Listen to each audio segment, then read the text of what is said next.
BJP రాష్ట్ర అధికార ప్రతినిధి శ్రీమతి రాణి రుద్రమ మీడియాతో మాట్లాడారు. ఎల్లుండి జూన్ 29వ తారీఖు నాడు కేంద్ర హోంశాఖ మంత్రివర్యులు శ్రీ అమిత్ షా గారు నిజామాబాద్ రాబోతున్నారు.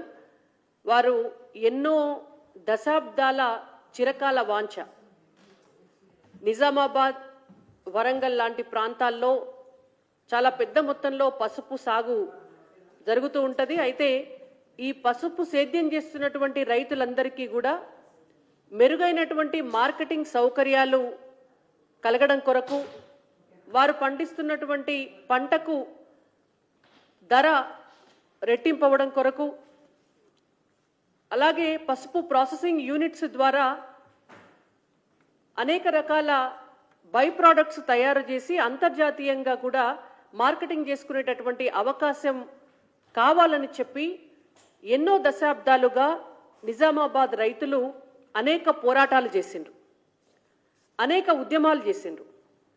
అయితే వారందరి కోరిక మేరకు భారత ప్రభుత్వం నరేంద్ర మోడీ గారి నాయకత్వంలో పసుపు బోర్డును ఆమోదించి పసుపు బోర్డును ఏర్పాటు చేస్తోంది.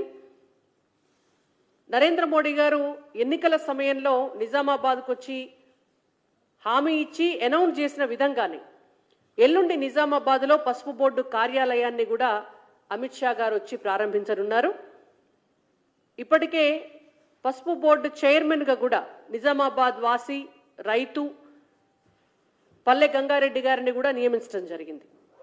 అయితే భారతీయ జనతా పార్టీ రాష్ట్ర శాఖ తరపున కేంద్ర ప్రభుత్వానికి ధన్యవాదాలు తెలుపుతూ 11 సంవత్సరాల కాలంలో నరేంద్ర మోడీ గారు 2014లో భారత ప్రధాని అయిన నాటి నుంచి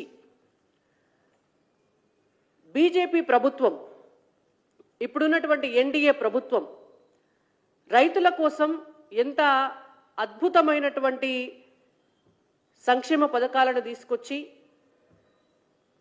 ఎన్ని బృహత్తరమైనటువంటి ప్రణాళికలను సిద్ధం చేసి రైతుల జీవన స్థితిగతులను మెరుగుపరిచింది అనేటువంటిది నిజంగా కూడా అందరూ తెలుసుకోవాల్సినటువంటి అంశం.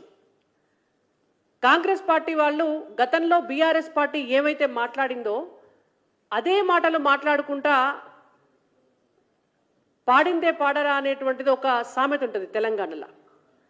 ఆ సామెతను 1కి 10 సార్లు రిపీట్ చేస్తున్నారే తప్ప నిజంగా నరేంద్ర మోడీ గారి ప్రభుత్వం ఏం చేసింది, అంతకంటే మెరుగ్గా తెలంగాణ రైతులకు మేమేం చేయగలుగుతాం అనేటువంటి సోయి మాత్రం ఈ తెలంగాణ రాష్ట్రంలో ఉన్నటువంటి కాంగ్రెస్ ప్రభుత్వానికి లేదు, గత బీఆర్ఎస్ ప్రభుత్వానికి కూడా లేకుండే. 2014 నుంచి 2025 వరకు